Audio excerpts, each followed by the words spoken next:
All right, y'all.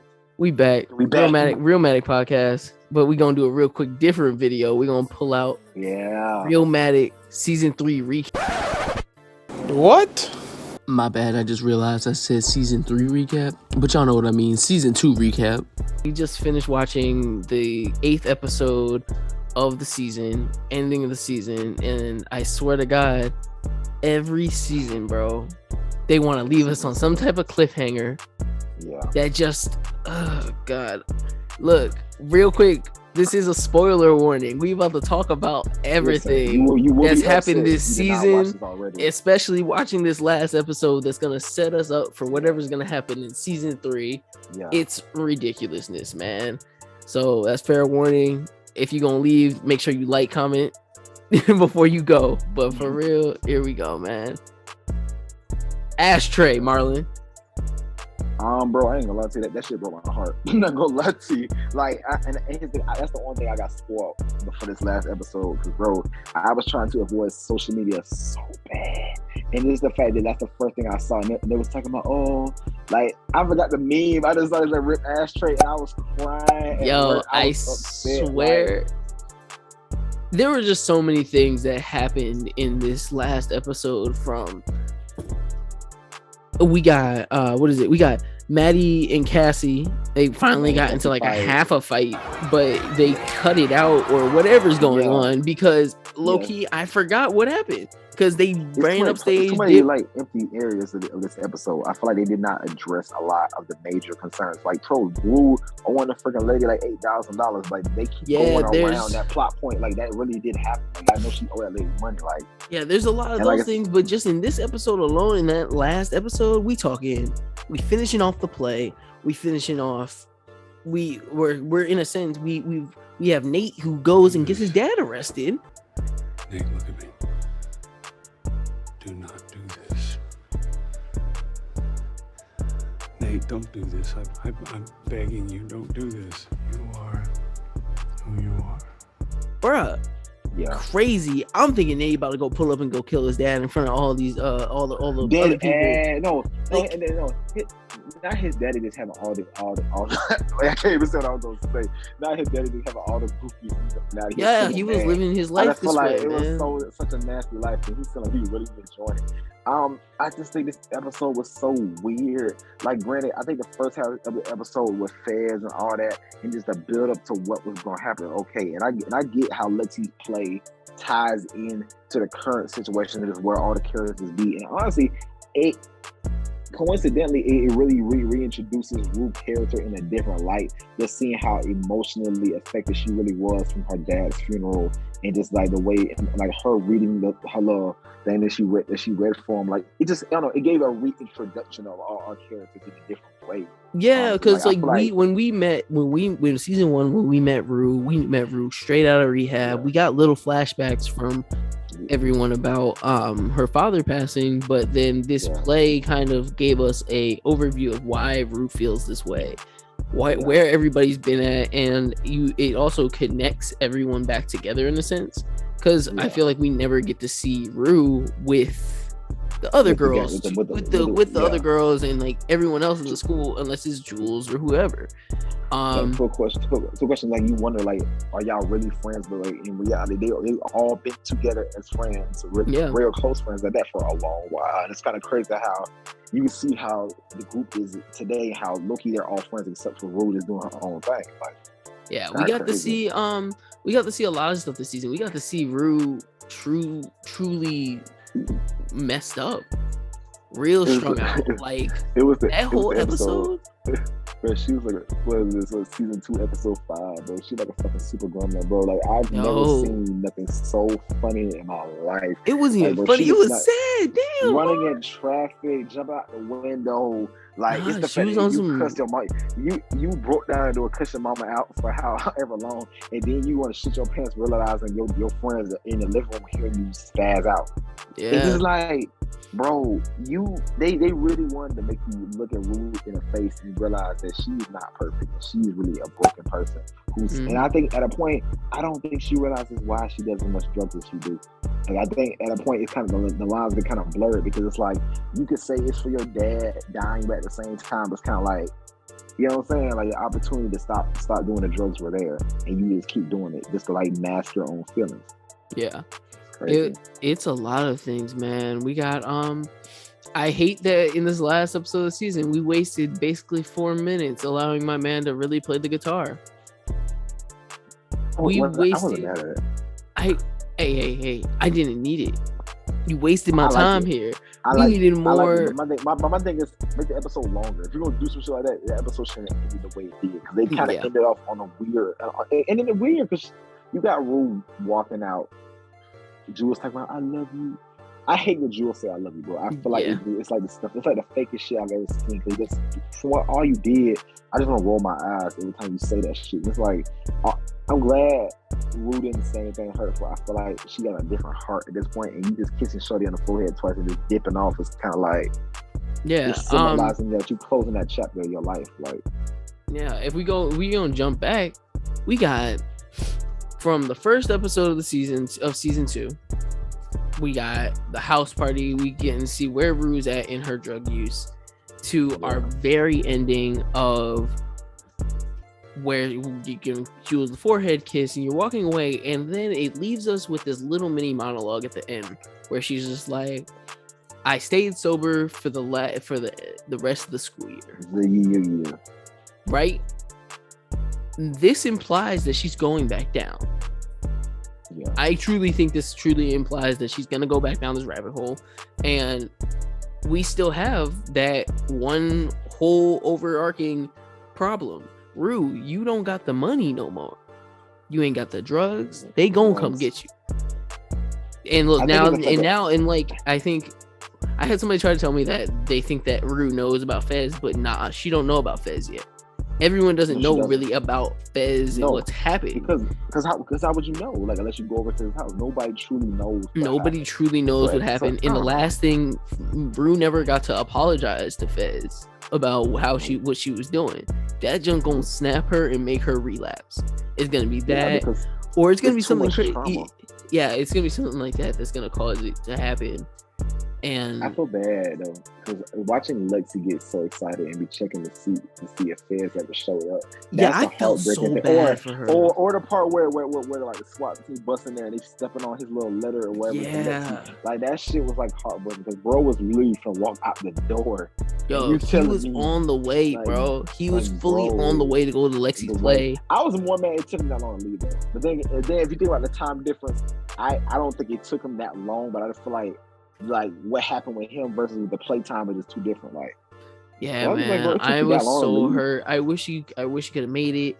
And then it was just like Ashtray, but also Ashtray the whole season was a wild menace. He was a menace, but he was just you didn't know what he was gonna do, you know. And I hate the fact that he doesn't have control over his anger or his actions. I feel like he's a reactionary. He just want to react, kill a nigga, stab somebody. It's like, bro, you're not thinking about the long-term applications. Bro, he was going to either go to jail or die, basically, because you want to overreact. Like, bro, I get it. He's an ops. He affecting y'all livelihood. And then you kill him, then what? If there's no question of then what after that, you just react. Fez told him, yo, let's go. Like, you need to get up out of here.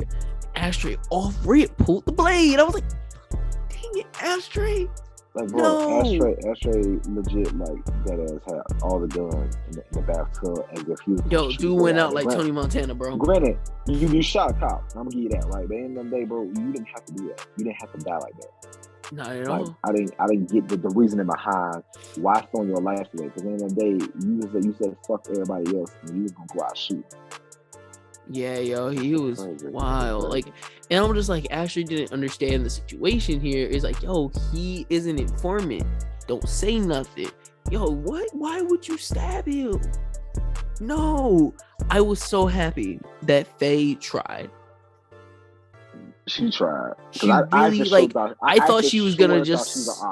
Yeah, yo, and I was happy that I felt like Faye had started to feel like she was a part of the team in the house, just kind of being with Fez and enjoyed being around Fez.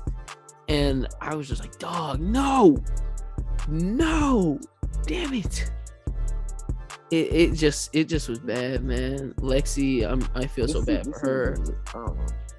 We had a lot of stuff. How do you feel about Cassie and what she was doing the whole season?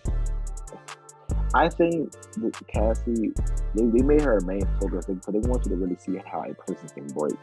And I've seen so much dissections on Instagram, Twitter about Cassie's character. Like Cassie is coming from a broken home with father issues, and looking at Nate, it just didn't make sense for her. But looking at Nate as his savior, and like I said, granted, that was your friend's boyfriend, and it's just kind of like you was willing to sacrifice and ruin your life for this one man who was probably the most toxic, purest person alive. But that was my thing. I was like, I don't understand why why Cassie didn't understand. You've been around Nate for years. You know who he is. You know who he is. You know what he's done to your best friend, and you were okay to just do the stuff that you did, and I think that it shows that everything that she says is a front and is fake. As soon as Maddie ran up on stage, she was ready to run. She ran. She was running. She wasn't trying to fight. She was scared. She just likes to try to. I'm gonna find a way to get a clip of this bitch running, bro. She kept running. Bro, I swear to God, you was telling you evil or you crazier than Maddie. So, bro, how you go from you running to the point y'all niggas in the bathroom and like she done bust your nose and all that, and you looking crazy, like. What? Like that looks really crazy. Like yeah, bro. Be about that action. Cassie. I just hated that she had this whole persona to her where she wanted to act like she was so high and mighty, and it was hilarious because that high and mighty came and bit her in her ass when she did the she made the comment when Rue was in the crib, like, "Oh, just take a day at a time, just take it day by day." It was like. How long you been messing with Nate Jacobs? How long you been fucking? Hey, Cass. Yeah? I have a quick question for you. What? How long have you been fucking Nate Jacobs?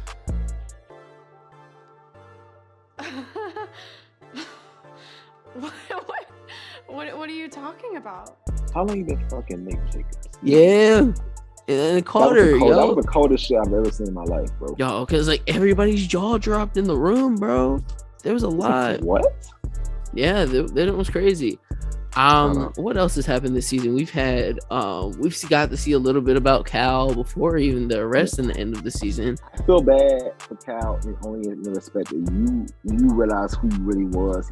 You end up having a kid. I feel like you had a best friend. You was in love with your best friend. When you realize you were in love with your best friend, reality hit, and then now you know you got a baby, and then you get to like throw away a potential life that you could have had with somebody. For a life that you like, granted, I think at that point he enjoyed being a father, enjoyed being a husband, but he's not who he is. He's gay, so it's kind of like it's just kind of crazy. I don't know. I appreciate this season for just giving us different looks at stories. Granted, I feel like y'all avoided. I got a lot of big name points.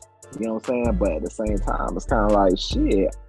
I appreciate y'all giving us a different look and giving these characters a more edgy look. Like Cassie looks crazy as hell. Rue looks strong the fuck out. Nate look like a serial killer sitting in freaking Maddie's room. No, that was the scariest shit. Bro, I remember when I watched the episode and Nate was just sitting on, my TV froze. And I'm not gonna lie to you, I was looking at the TV screen. I'm like, what? And when I realized he was sitting on the other edge of the screen, it scared me shit. Nate that man crazy. He plays the perfect villain. I don't care what he does, what roles he do after this, bro. He can play a good ass villain because it's something about his demeanor and his voice. It's just like it just fits perfectly, bro. Like I don't get it. Like, yeah, man. It was a lot of things that went into the season that just made it. It was it better than season one? Nah. Look, we missed Barbie Freya or whatever her name is, which is Kat. Listen. Got a lot of her stuff cut out of the season. Season one was like a little party and we're gonna have a little drugs. It was more of a dream, right? Season one was like, okay, we're gonna give you something that you can nibble off of. Season 2 was like, bro, we're gonna throw all this shit in your face. Granted, they did not address the main shit. They kept going around a lot of the main points that needed to be addressed, especially in this last episode. Like I said, I had somebody tell me literally the whole second half, the whole episode was a waste. Like, and granted, it's the fact that like when the next season is gonna come out, it's like, damn, bro, this is really like what you're gonna lead us off of for this amount of time. It's they like, left so crazy. many different things unclear and untied, and like. And I hate it because it's like, bro, granted, you better start the next season with that. I feel like you cannot let that shit just not get addressed almost immediately. We can't. I hate that every season we gotta end with Fez in some type of BS. Exactly. Then also, right? Why the fuck would y'all hype up a Maddie Cassie fight and not even show the fight? Because I swear to God, wasted 4 minutes of my life with him singing. If we go into season 3 and you never see a fight and you never see how we go from you chasing her to y'all in the bathroom, bro, I feel like y'all cheated. I said, bro, what the fuck was that? Like, I don't know what editing, what directorial situation. Like, you're telling me there's no actual fight. I'm telling you, like, I think it has something to do with Kat. They cut a lot of her storyline out this season, and I feel like because she had some beef with some producers on the set, and they started cutting stuff from her. And I feel like she had to have had more to say probably in that fight scene because she was in there. She was in the room. Like she was always around. Not Kat fucking up the season. Not Kat fucking up the season. I think Kat had something to do with it. You telling me that we probably could have had 10 episodes, but Kat fucked it up. Like, bro, think about it. Look, how much stuff of Kat do we get this season? We got a little bit. She broke up with her boyfriend. You get parts of her and hating her relationship. But I feel like at a point, like, bro, I forgot it was going on. I feel like we had more episodes. I feel like, bro, they had to cut and match and do this and do that to make the shit fit. But bro, I feel like there was a lot more that was filmed. Like, I don't get, like, bro, Jules barely had any real just Jules type of shit in the season. Like, you ain't see nothing about her dad. You ain't see nothing about what she was going through lately. It was all through the eyes of Rue. Like, I feel like this whole season, if you think about it, it was all through Rue's eyes. That's why it's kind of like you saw certain characters less. That's why even the part where it was like, where after her little blow up, and she was talking about Jules and Elliot, she was like, fuck that, we ain't talking about Jules and Elliot this time. Like, I get it. You seeing everything through Rue's eyes, and I guess you're going to see a lot of people fade out. But it's like, bro, you didn't give us nothing about Jules this season at all, honestly. Like, definitely. It was just not a progression or growth, honestly. Yeah, we were left with a lot of questions, a lot of like cliffhangers, everything like all open-ended stuff, and we just kind of wonder what's going to happen for these characters next in season 3, which is going to take another 18 years, and then a war's coming. And we're like, another 18 years, bro. By the time it come out, I'm like, bro, we said we're not going to care, but as soon as it come out, we all going to be sitting around. Oh, bro, we going to love it because we want to know. I be wanting TV shows to like be back to back, but I hate the fact that there's so much gaps in time.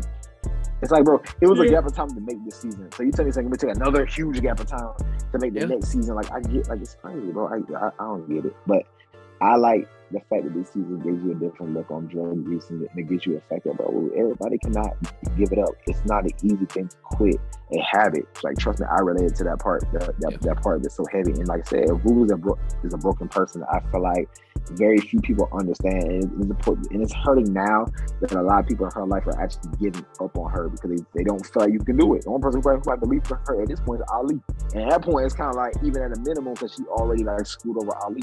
But your mama not like she that butter pecan ice cream, knowing the fact that, bro, if you want to go fuck yourself up, go ahead and do this shit. Like, it's cool, but I'm focused on your sister now, which in reality she need to get focused on. Like, shit, imagine how the sister feel. That shit's traumatizing. Your sister literally broke down your fucking room door. You know what I'm saying? Like, and that's when we've never gotten a real conversation from Gia, like a backstory on her, anything about her life. Really, it's just always been, like I said, it's like, oh, she's Ruth's sister, she's a school girl. I mean, the mama did allude to the fact that, like, she's having trouble in school, she's acting out, she's going to detention. I think Gia smokes weed, if I remember that correctly. But it's like, bro, they didn't give you nothing about her. They let you know that right now she's suffering just like this as much as everybody else is suffering, and she does not believe the Rue's going to get clean or stay clean at that point. Yeah, definitely. So, it's a lot, man.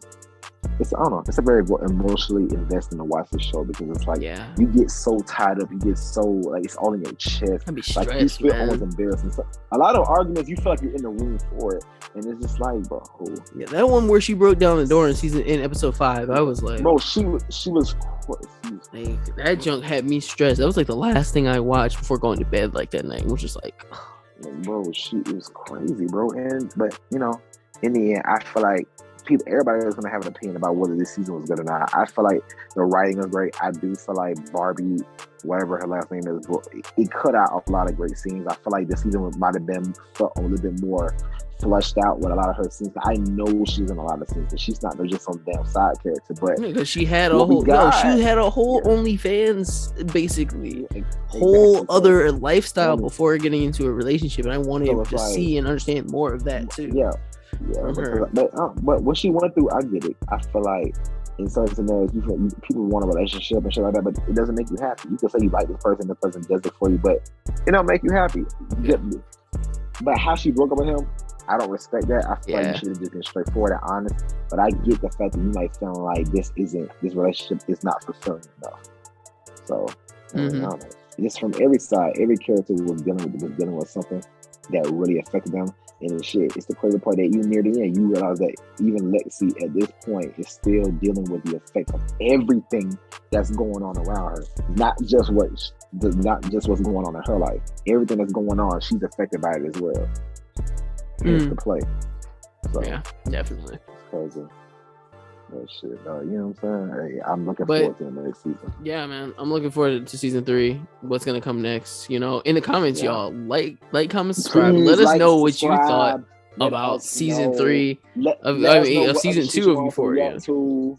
All that, whatever they want us to react to, well, hey, just let us know. Just comment. Let us know, man. You know, season 3 will be on its way soon enough. When we get it, we're gonna be right here, ready to talk about it.